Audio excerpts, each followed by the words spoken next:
Ok. Bonjour, bonsoir. Ça dépend où vous vous situez aux États-Unis ou en France. Je suis sûre qu'on a également une audience en France. Hi everyone. Isabelle Leroux, I'm the president of the Alliance Française Los Angeles, and I'm also a vice president of the Federation Alliance Française USA. And it's my pleasure to introduce the event today.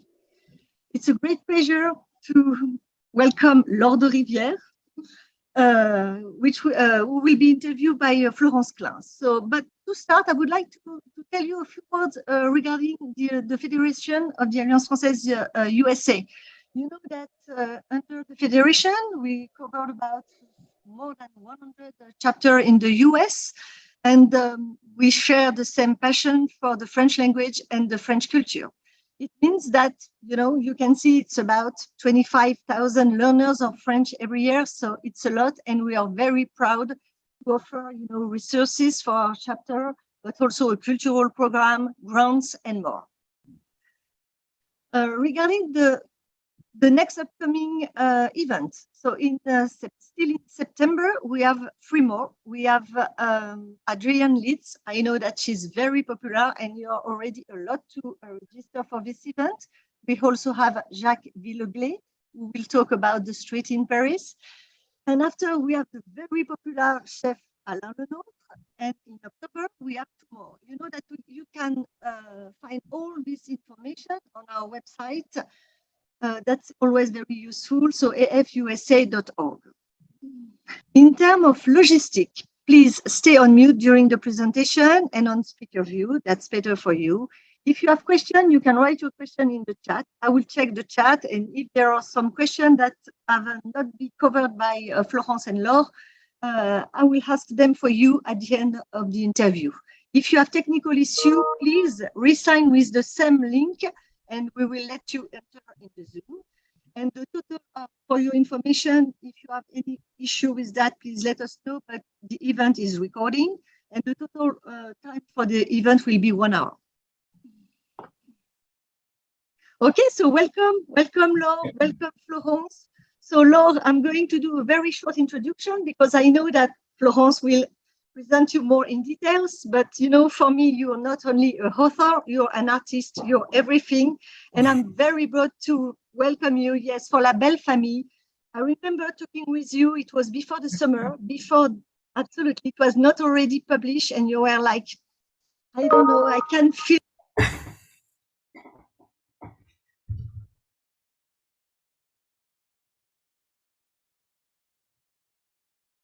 Isabelle? I think Isabelle's having a problem with her audio. Florence, would you like to take over the introduction? Sure. Okay. Merci. So thank you everyone for being here. We are very, very happy to have you as an audience and to introduce Laure de Rivières for this special interview. And Laure, before we go into your book, La Belle Famille, it's interesting for us to understand, of course, what led to the book and discover who you are really, really deep down.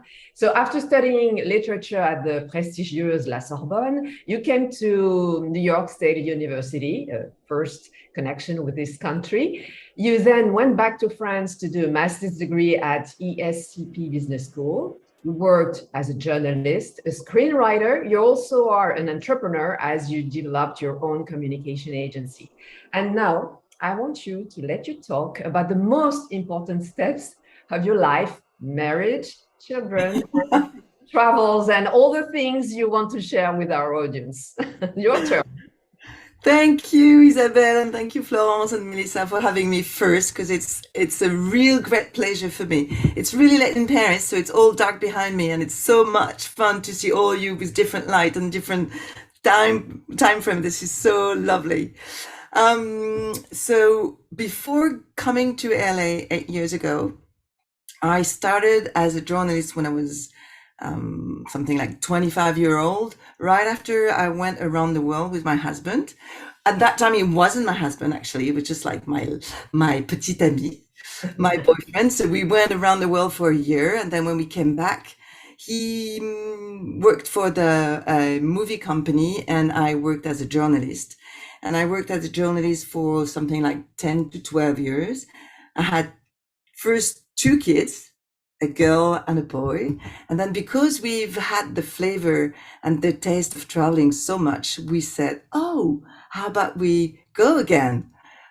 Just to discover who we were as parents, as lovers, as travelers again. So we took our first 2 kids, went around the world again for another year with Mathis, who was 3, and Max, who was 2. And after a year, we came back.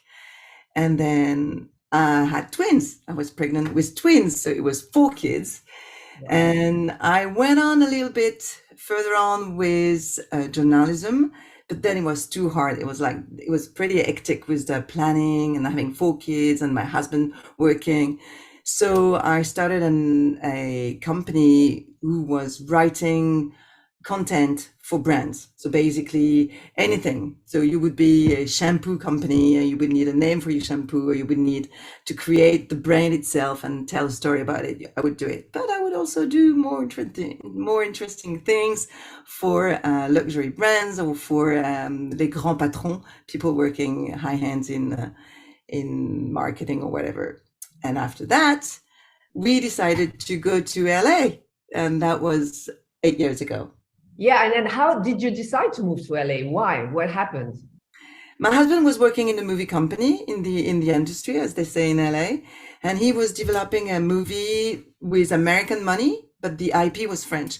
So because he was traveling back and forth all the time between the 2 countries, we kind of thought, oh, it's going to be easier, and what a change, and it's going to be fantastic for the family to move to LA and discover new things and learn a new language and new culture and everything. So I sold my shares to my partner for the agency that I had. We went to LA, and at the start we were just supposed to stay there for 2 years, and it was kind of a deal that I made with my husband. I said, okay, I'm selling my company. Company is a big name for a small agency. Selling the company, but I'll try to start as a real writer and try to write for free and freely, which means I could write about anything, not for a journal, not for a magazine, not for a client, and about anything and any period of time I could take and involve in that, I'd do it. So this is what I did. So I started to write a book of short stories. Yeah, that's what I wanted to tell you, because we're talking today about La Belle Famille, which is your first novel, but it's not your first book. As you mentioned, you published Nage Libre in 2018. So how did you decide to become a writer? Because of course you're a journalist, of course you're writing, of course you're doing things for brand, and storytelling is writing. But yeah. There is a big gap, a big jump when you decide to expose yourself, because it's such a personal thing to write and then publish, go into the public life, with your writing. How did you decide? What pushed you? Because everything was new for us coming to LA, and I knew I couldn't work for the company because of the time difference. Like 9 hours of difference is like just a nightmare when you try to get hold of people and stuff like that. Plus, and you know that, Florence, being a journalist, you are working with words all the time, and the words are very, very important because they have to be so precise, because you can't lie about what people told you, and you have to pass the message through. So I've had this habit of really working with words and mastering the words. And writing fiction is another story. It's a total different way of using the words that you used to be using before. So to me, it was like diving in a new pool. It was so scary. So this is why short stories were kind of easier in a way. It's not as scary as going for a big novel. So and that's why you called it Nage Libre. It was the jump in the swimming pool. Yeah. And also that book was about all sorts of women, all sorts of age, during all sorts of different period of time. And it was all about liberty that women were allowed to use or not to use. And by Nage Libre, which in English I think translates into free swim. I think Melissa, maybe you know better. So the idea was, we've we are all allowed a certain amount of liberty according to our background culture, according to our history, our marriage, or family, whatever. What do we do with it? Are we really free to do it? So it was all, yeah, I was really questioning the idea of liberty, of freedom as a woman, and being new in a country. That was very interesting for me. So let's go to La Belle Famille. It's a fantastic book. I really enjoyed it. You know, I took it this summer. I read it, and it was like crazy. You know, I couldn't put it on my table. I had to read 10 more pages and then 10 more pages and then 10, because it's so lively. It's so incredible. I mean, I really recommend, if you didn't read it yet, have it, read it. It's really a great book. And so I would like to go into the book and the story behind La Belle Famille, because it's a fascinating book. But in fact, what is fascinating is that you know Manon. I mean, it's based on a real story. Can you tell us about it a little bit? Yes. So the whole thing with that book, everything comes from Manon. So I met that girl long time ago, and at that time I had no idea what was going to be that character in the book. So at that time I had the 4 kids already. One of my twins had a kind of a virus in his body, so he was in a wheelchair. It was like very hard to deal with. So I really needed somebody to look after my kids while I was working as a journalist. So, and during the summer vacation. So I just wrote this little ad in a newspaper or something saying, oh, I'm looking for a nanny for the summer. And I've got like 3 to 4 girls showing up, and I'm meeting them. And here comes Manon. It's probably the most beautiful girl on the planet. Like, she's like super tall, gorgeous smile, gorgeous eyes, just like fluffy hairs. And she's just like amazingly warm, and she's like, in French we would say solaire, like she would attract the sun, and she's got the sun within herself. So here she sits and she tells me, oh, I'm looking after kids during the year so that I can make some money, some pocket money, and then I don't have any work for the summer. I'm just like, oh, I'm not sure you're looking after 5 kids during the year. I've got 4 plus 1 who's in a wheelchair, so it's going to be a lot of work for you. You're sure you don't want to be a model, rather, because you're so beautiful? And she goes, no, I love kids. And at that time, my husband comes back from work and he sees her, and he just like right away fell in love. Like, oh my God, yes, thank God. Yeah, please stay. And then my kids come back from school and they all see Manon and they say, oh yeah, can we play with you? Okay, so that was it. So she stayed with us for the summer. And at the end, and she was great. And at the end of the summer, she just like, she took we were having dinner, like under the trees with all the families, the cousins, the uncles and everything. And she took a spoon and she goes like, bling, bling on the glass and say, oh, I've got a big news for you. I'm going to get married. And that girl was 19-year-old. And it's like, everybody was like, what? You're going to get married? But to whom? And she goes, oops, yeah, sorry, I didn't tell you. Actually, I'm going to get married to the man I'm looking the kids for.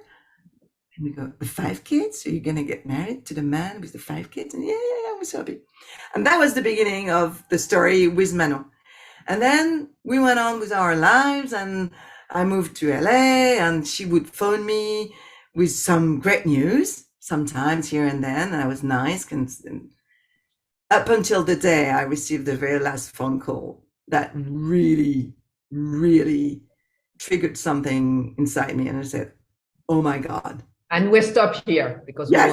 We want everything. It was just the most unbelievable phone call I've ever had in my life. I'll always remember it. And after hearing Manon's story, I mean, you had to put enough distance to be able to write a novel. How did you do it? Because I mean, it's when you're a journalist, I know that because I am a journalist, you're factual, as you mentioned, but to have a distance to be able to write from real facts to a story, and a very captivating story, I mean, this takes a lot. How did you do it? Yeah, that was something that really troubled me, because I went to see Manon. I offered her the idea of writing a book about her story. And she said, what story? It's going to be so boring. You don't want to write a story about me. I said, wait a minute. Wait a minute. There's about 2 million things we could say. And then I interviewed her for 2 days, and I've got the full story of her life. So as a journalist, I know the exact truth. But then I had to make it a novel because it was too strong and there were too many people involved, and I wanted it to be more universal as a story. So it took me a long time to figure out how I could write the story without being what we call a récit. It's not a testimony. It's a real fiction made of real things. Mm-hmm. It's everything's fake, but everything's real at the same time. So once I found the way to tell the story, which is by using different characters, and all of them are speaking one at a time, speaking their truth, speaking their point of view about the story and what they feel. So I'm having the priest or the mother-in-law or the husband or the kid or the friend or the father or the mother. Everybody's having a different perspective on the story, and everybody talks about it. That's what I really liked about the way you've been treating this fiction, this novel. You know, I mean, you treated each problem. Each person speaks and tell their own feeling. And it's a very interesting way of giving different point of views on the situation, and a clever sociological approach. And reading it, you know, I thought about a movie script in the structure and in the storytelling. I was seeing the movie, you know, in front of my eyes. So what drove you to this concept? Because this was a real choice you made. Thing is, I really didn't want to write as if I were Manon, or if I were the writer knowing everything about everyone. Mm-hmm. Because in case of domestic violence, in case of what happened to Manon, which is she got into this family who's very, very different from anything she knew before. So she's coming from a very simple, what do you call that, social class, and she goes to this family, which is very aristocratic, old-fashioned, very Catholic, fundamentalist Catholic.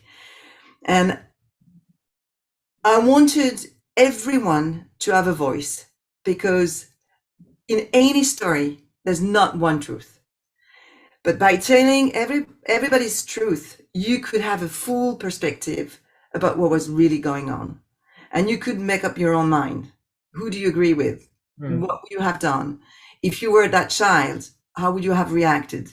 If you were that priest, what would you have said? What would you have done, etc., etc.?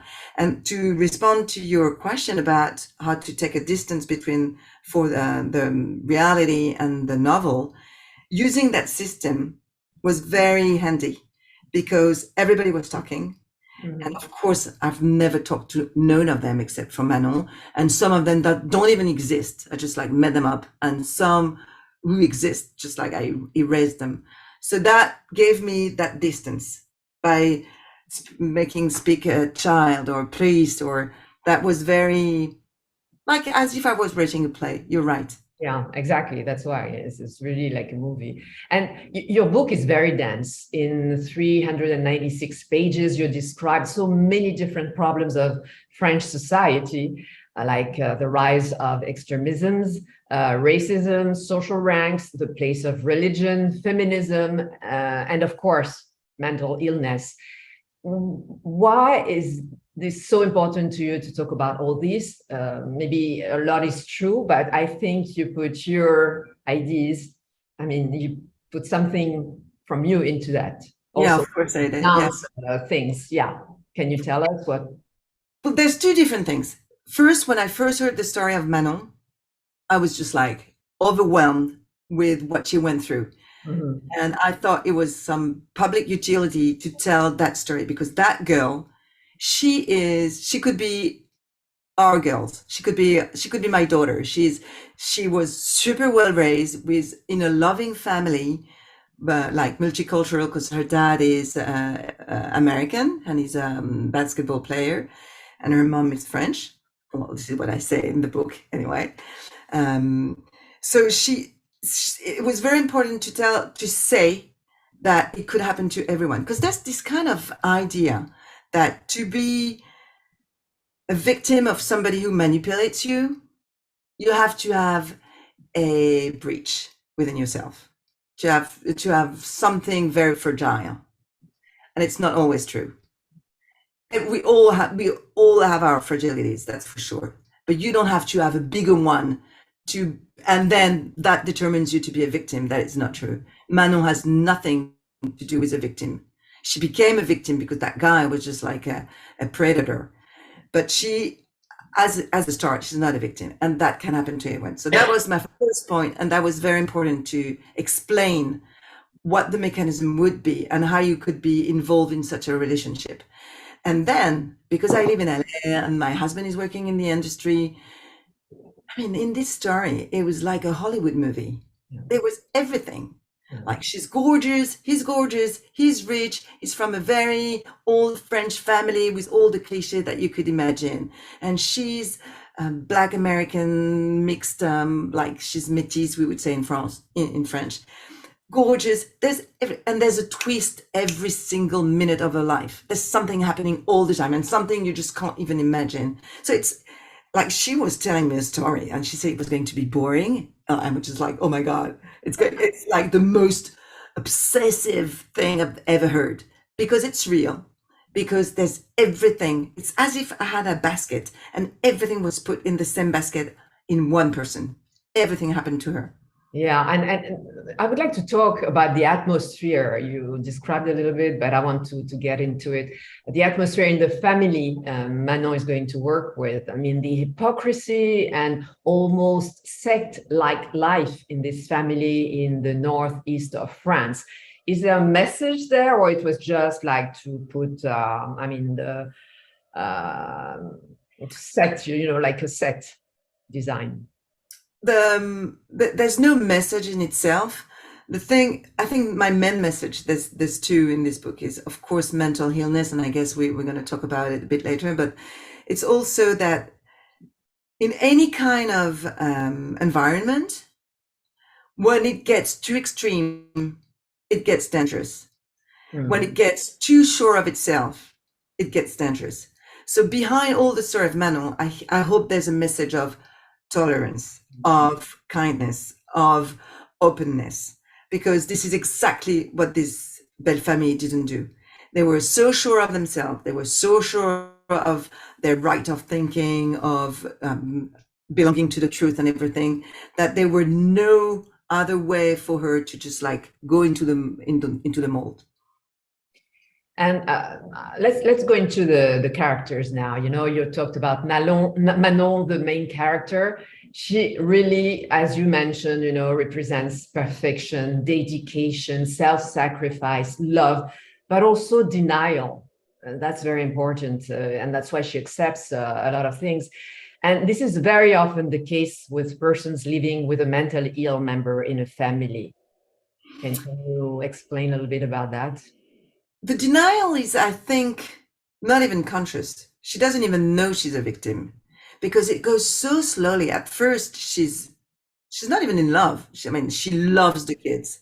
And the story goes first through the kids. She really feels she needs to support them, help them, and care for them.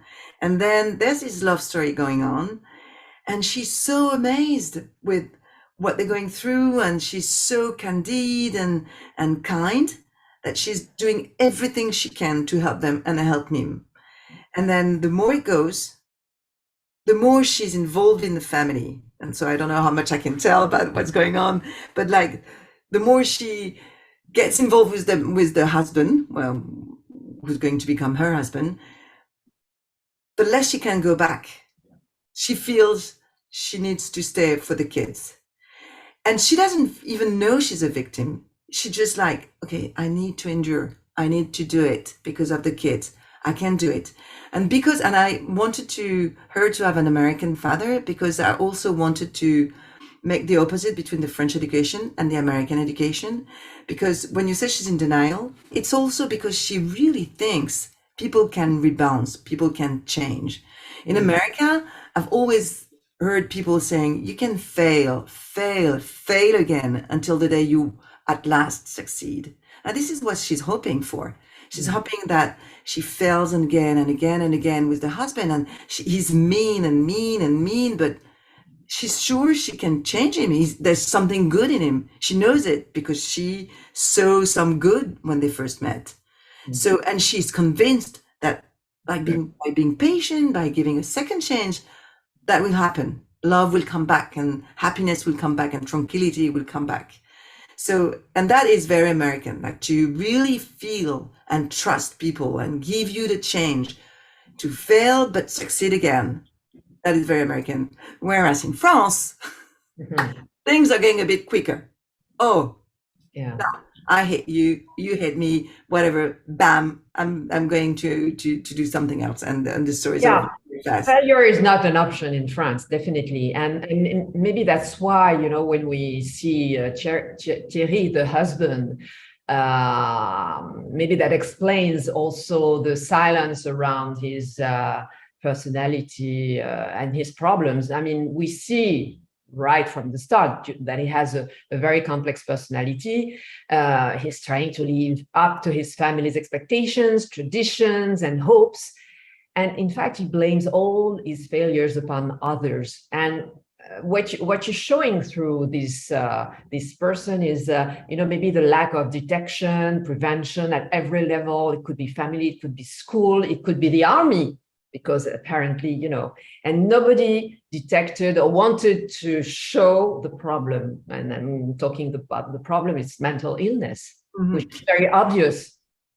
The thing is with Thierry, I wanted to, there's two things that makes him a nuclear bomb.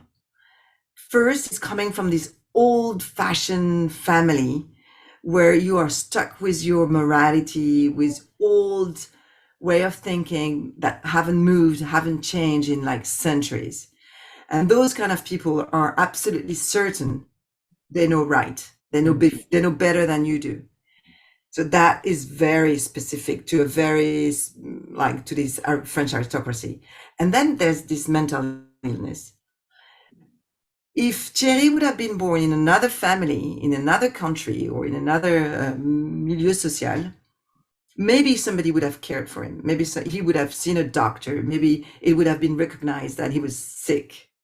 But because he's coming from this old French aristocracy where there cannot be any default, because they think they're perfect, so they shouldn't be mentally ill. So those two combined, the mental illness not being cured and this French aristocracy system, just makes him as a bomb that is going to explode everything all around him. So it's really, because mental illness is a crazy thing, as it says, but it can be cured as long as you're willing to be cured.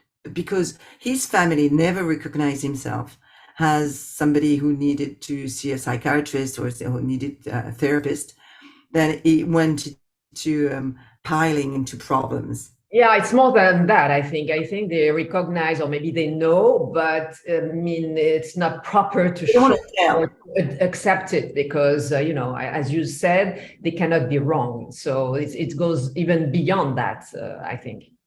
Absolutely. It doesn't look good to have something wrong going in your family, so they don't tell. And if they don't tell, they don't do. As if it didn't exist. But then the mental illness that Thierry has is something, as you say, Manon was very shy and nobody knew about it and she was in denial. It's also because at the same time, and it's always happening the same way in those cases of illness, is that Thierry, seen from the outside, is just the perfect husband.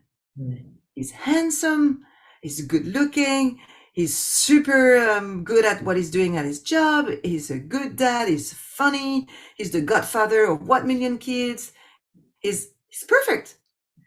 So Manon feels like she's inferior. She knows less, she didn't go to that many schools, or she quit her studies for him actually.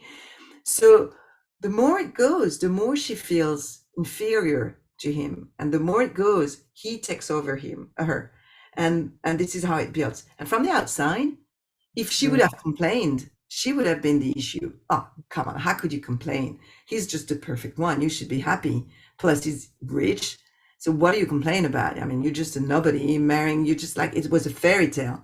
So that was the big issue. And that's always the big issue for the women stuck in this kind of relationship, is that they don't open up. They don't speak about it because nobody would believe it. Yeah, and it's a shame also, to be in that position. And as you say, and as we saw, it's like a closed circle, and we have the mother, Elisabeth Le Prince, and she represents the reminiscence of the past. She's a wife's worst nightmare. Nobody wants her as in-law.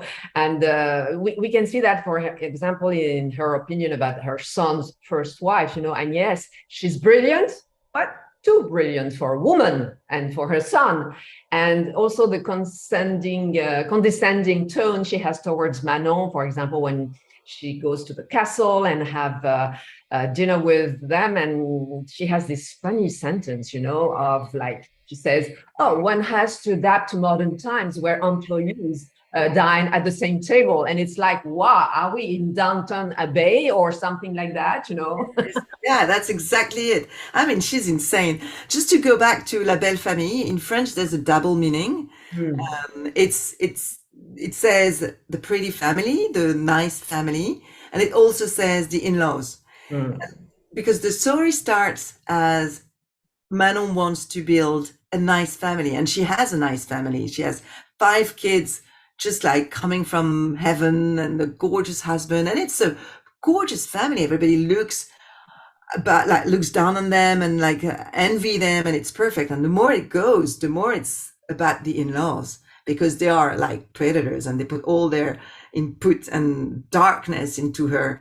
So yeah, this Elisabeth Le Prince, that was so funny to write about her. I mean, that was my favorite character. I can imagine that, really. I mean, you can see her, like, oh, preppy, everything. But really, I can tell you, I know so many people like her. I mean, she's not a cliche at all. I mean, I had to take some off but really, I know more. I mean, I know worse than that. That's for the next novel. But no, yeah, she's very central to the story because she's the one who controls the whole family. She's the one who controls her son, her husband, and she decides the way things should be. And when the first time Manon comes into the castle, au Grand Chêne, she takes her visiting the gallery with all the portraits of the ancestors. And she tells the story of all of them, explaining to Manon how important they were, how actually they made history in France, trying to make her understand that she was nothing and she'd better shut up compared to all those people. So the story, and that's exactly her. I'm sorry, that's me. So, sorry. So that's very, that tells you everything about this atrocious woman. And the way she interacts with Thierry, she keeps on thinking she should tell him things and orders, and he obeys. So there's this link. This is so bizarre. I mean, he's 35, like almost 40 at the end of the book, 45 even. And he still goes on. The first thing he does when his first wife dies, he calls up his mom. Like there's this link, there's this sick link in between those two. There's no freedom at all. That's the opposite. That's the American way with freedom, and there's the French way with like, so everything is shrunk to the core of darkness and madness. And another person, which is very interesting in the book, I don't know if it's a real one or not, I won't ask you, the uncle, the priest, I mean, he's the brother of Elizabeth, his name is Thaddée, and he's the epitome of hypocrisy. Yeah, very chic, very nice. But he's the epitome of hypocrisy, and at the same time, of openness and real understanding of what is going on, because he knows, he's the only one in the family who knows what's going on. And it's often, the case, and we have mixed feelings about him along the book. It's a very crucial person in the book. We have mixed feeling because at the same time, he represents what we hate about religion when it goes too extreme, when it goes into fundamentalism. Mhm. And at the same time, he's the one also trying to open up, trying to understand, trying to change, trying to question all of his beliefs. So this is why we don't really know what to think about him, because he's really the reason why Elizabeth is so atrocious. Is really the reason why those this way of praying, of being Catholic, is getting dark. Being Catholic is perfect. I mean, having a religion, being religious is fantastic.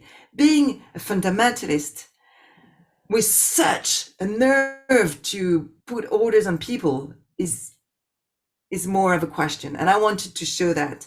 Mm. And at the same time, because he's the one representing the order and the morality, I wanted him to be also the one opening up the path to something smoother and to give some hope to the to well, my message through Tade is that religion is fantastic as long as it's a message of peace towards generation and people from different backgrounds. Peace and hope, yes, definitely. Yeah. And I also thought that it was so important that you gave a voice to the children, you know, so often stories are a one-way thing, the way adults, for example, see it. Here you can see their point of view with everything, you know, including love, egoism, survival, and a distant perception of the truth, of course. So that's very interesting. Plus there's so many there's so many of them, so it was, to me, it was very interesting to have different voices, because there's the eldest son who's very much behind his dad, and he thinks his dad is right all the time, and he thinks everything he says is the truth. And then we've got this other girl, Gabrielle, who's kind of more mature, and she kind of feels there's something weird about her dad, or there's something not right about the fighting all the time, and about the yelling, and about the tension in the house. So she's more trying to understand what's going on, and she's really giving her love to Manon because she needs a mom. So you can tell the influence of the outside to the kids, the influence of Manon towards Gabrielle, and she doesn't want to, she's not paying Gabrielle to love her. It's just like Gabrielle feels the love and feels this is right. And at the same time, we've got the other kid who's behind his dad, and he can't lose both his dad and his first mom. So he has to agree with his dad. And it's such a struggle for him. It must be awful, because he needs to choose.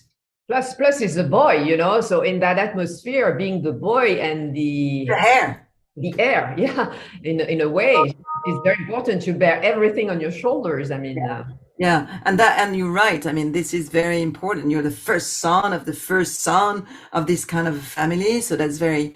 And I wanted to show, because the book lasts for 10 years, let's say.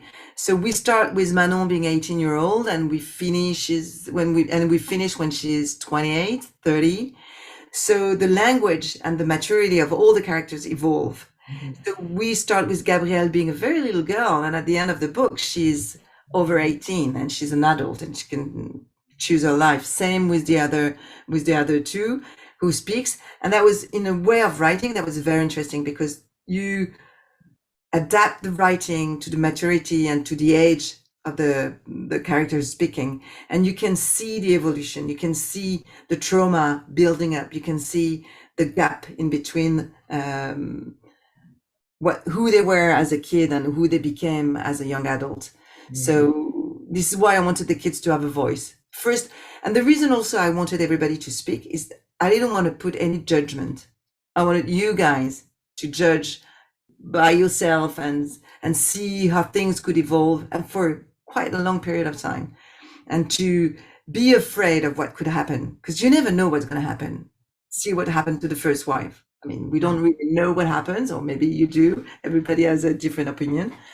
But we're talking about life and death, really, in this book. It's very dangerous. What they all go through is very dangerous. And for the kids, it's even more dangerous, because it might be flowing in their blood, because the mental illness is genetic sometimes. So what does that say for them? what can they become? That's a horrific story.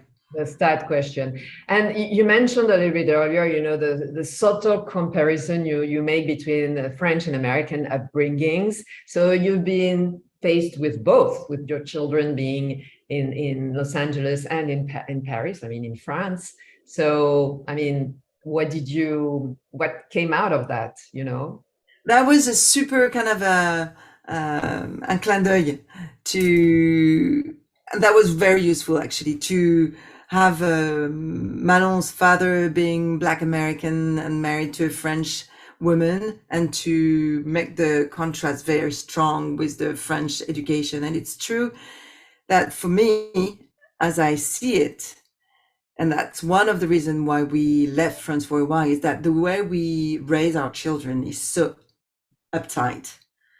It's good. It's super good to give boundaries to our children, but it's also good to give them confidence and to learn to teach them how to be tolerant and open to others and open to the difference. And that in the US has been done amazingly to my kids. And I've seen that like for real on a daily basis when they went to school, and they taught them how to have confidence, how to trust the other one, which is not the case at all in France. In France, the adult has the authority and it's not questionable.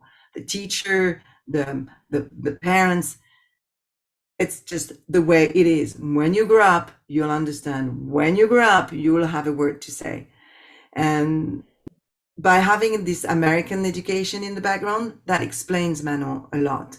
It really says she's cool. I mean, she's trying to change things, and she really believes she'll be able to change things because this is what she's been told all her life. Just do it and it will happen.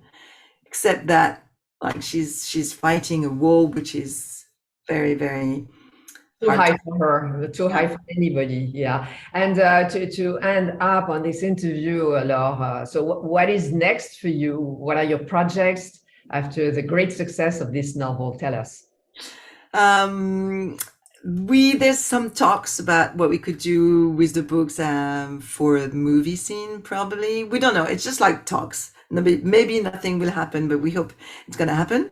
The script that I've written before, I'm super, super lucky because Charlotte Gainsbourg and her son, Ben, accepted to play the main characters. So we're very excited about it. And now there's this very big thing coming up, which is my book number 2. Ooh.